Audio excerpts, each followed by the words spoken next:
TV நேயர்களுக்கு வணக்கம். இன்றைய தினம் சுதினம் குரோதி வருஷம் தட்சிணாயனம் வருஷ ரிது புரட்டாசி மாதம் 25ஆம் தேதி 11/10/2024 வெள்ளிக்கிழமை. அஷ்டமி திதி 3 நாழிகை மாத்திரம் உள்ளதால் பிறகு நவமி திதியே சாத திதியாக அமைந்துள்ளது. உத்திராட நட்சத்திரம் 49 நாழிகை, அதாவது இரவு 1:45 பரியந்தம் வியாபித்திருக்கிறது. சுகர்ம என்ற யோகமானது 44 நாழிகையும், பவா என்ற கிரணம் 3 நாழிகை 15 வினாடிகளும் அமைந்துள்ளது. தியாஜ்யமானது இருமுறை வியாபித்திருக்கிறது.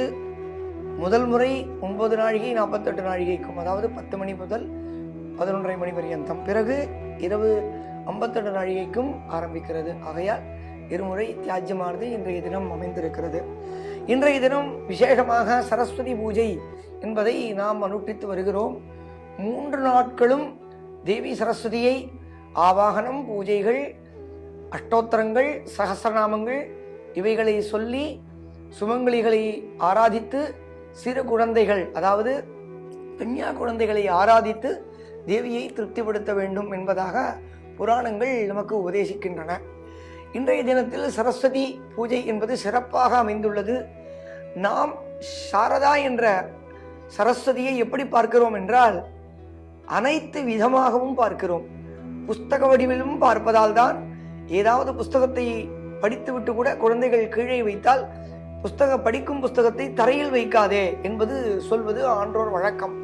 ஆகையால் அது தெரியாமல் காலில் பட்டாலோ அதை நாம் திருப்பி மன்னிப்பு கேட்டு கண்ணில் ஒத்திக்கொண்டு தேவியை க்ஷமாபணம் கேட்பது என்பது நமது வழக்கம்.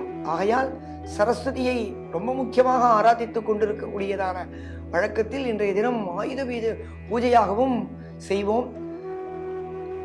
ஆயுத ரூபமாகவும் அம்பாள் வியாபித்திருக்கிறாள், அதற்கு சக்தி கொடுப்பவளாகவும் அம்பாள் இருக்கிறாள் என்பதால் சரஸ்வதியினுடைய பூஜையில் ஆயுதங்கள், அதாவது நாம் நித்தியம் உபயோகப்படுத்தக்கூடியதாக எந்த ஒரு டிவைஸ் இருந்தாலும், உபயோகப்படுத்தக்கூடிய கருவிகள் இருந்தாலும் அவைகளுக்கும் சந்திரகுங்குமங்கள் இட்டு பூஜை செய்து அம்பாளாகவே ஆராதித்து நாம் ஆராதிப்பது வழக்கம்.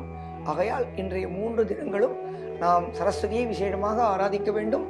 இதை தவிர வேறு ஏதாவது ஒரு புஸ்தகங்களை படிப்பது, போவது, வருவது என்பது கூடாது என்பது நமது சான்றோர் வழக்கம். ஆகையால் இந்த 3 தினங்களும் அனத்தியனம் என்று பொருள். அதாவது படிக்கக்கூடிய விஷயங்களை இந்த 3 தினங்களில் புஸ்தகங்களில் ஆவாகனம் செய்து நாம் அதை பூஜிப்பதால் இன்றைய 3 தினங்களும் அதை எடுத்து படிப்பதில்லை.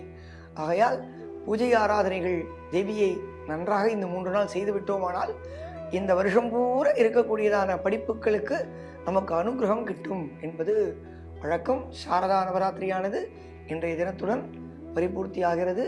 நாளைய தினம் விஜயதசமி, அதை நாளை பார்ப்போம். வணக்கம்.